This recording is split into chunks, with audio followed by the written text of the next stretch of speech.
April 11th, 2005. A panicked man named Mr. Wu knocks on his neighbor's door and a residential building in Taiwan. He begs for an ambulance, but when the neighbor finally unlocks the door, the hallway is empty. Mr. Wu has vanished. The neighbor runs up the stairs to the Wu residence on the 3rd floor and finds the front door standing slightly ajar. Inside, the floor is buried under a thick layer of coarse salt and grains of rice. Every window in the apartment is covered with blood-red 8-trigram symbols, ancient markers, typically used to ward off negative energy, taped directly to the glass. The air is heavy and stagnant. The walls are smeared with human feces that have begun to slide off the surfaces, and the dining table is set with plates of waste.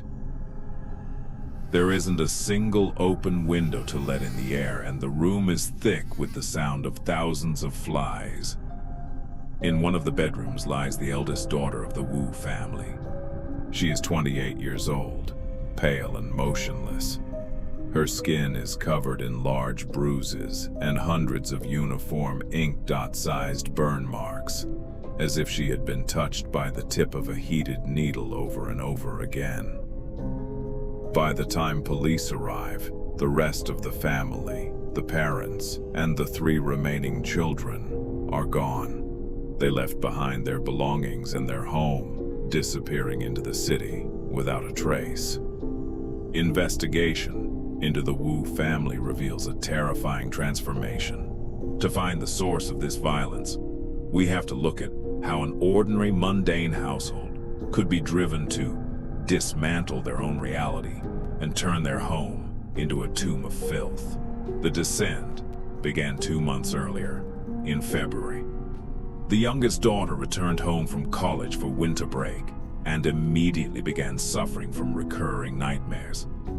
She claimed to be visited by the 3rd Prince Neza, a guardian deity protecting families, who warned a spiritual threat was looming over the household. The family spiraled into a state of collective paranoia. They summoned the eldest daughter home from her job in Taipei, where she was soon subjected to the same sleep deprivation and religious fervor. Exhausted and mentally fragile, she eventually suffered a break, claiming that the goddess of mercy had possessed her body to fight off an encroaching evil. Her behavior grew increasingly violent. She began slapping her own legs and arms with superhuman force, leaving her body covered in deep bruises. Seeking an explanation, the parents hired a spiritual master to examine their apartment. He diagnosed the home with catastrophic feng shui, noting that its position at a T-junction created a poison arrow, a layout that supposedly funneled aggressive, unstable energy directly through their front door. The master issued a strict directive.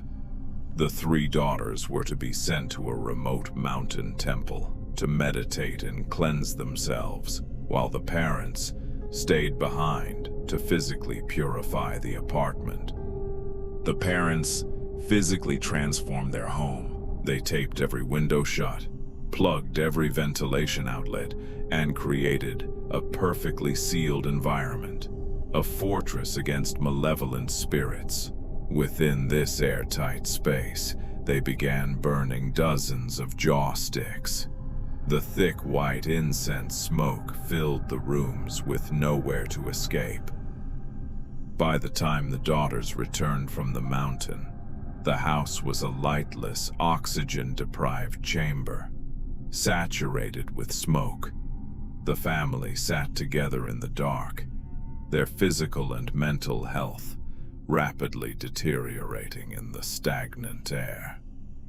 In this extreme environment, the family succumbed to folie à plusieurs, a shared psychosis where a single delusion spreads through a group like a contagion.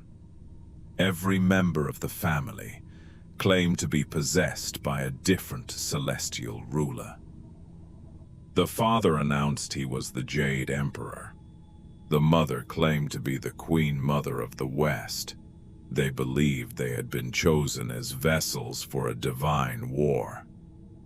But their shared delusion contained a terrifying logical flaw.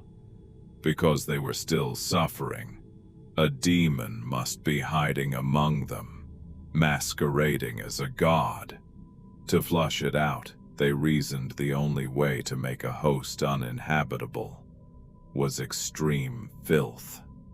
The cleansing escalated into a campaign of torture.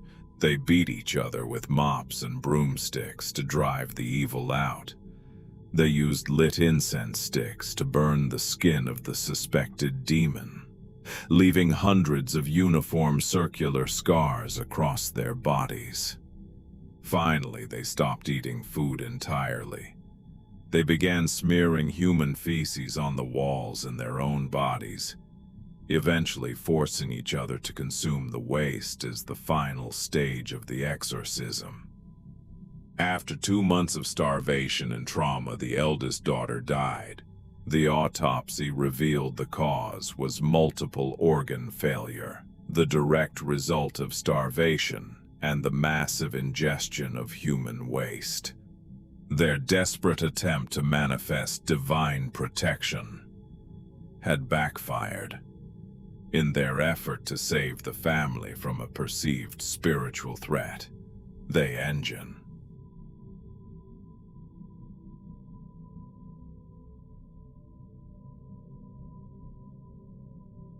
Psychiatric evaluations yielded a chilling result.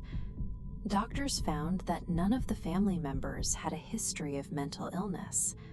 They were not schizophrenic. They were found to be medically sane. Doctors identified a combination of factors that led to the tragedy.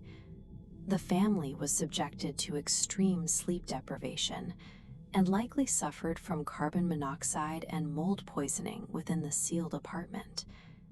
These physical stressors allowed a hysterical contagion to take hold in a group already deeply influenced by extreme superstition. This case provided the foundation for the movie Incantation, which focuses on the idea that a curse is only as lethal as the power your own mind gives it. In reality, there was no supernatural entity in the Wu residence. No demon broke the eldest daughter's body. She was tortured and killed by her own family, based entirely on a shared, toxic suggestion that they were all powerless to question. The case remains a stark reminder of the mind's vulnerability. The most dangerous demons don't haunt remote tunnels or ancient temples. They are constructed within the architecture of a compromised human mind.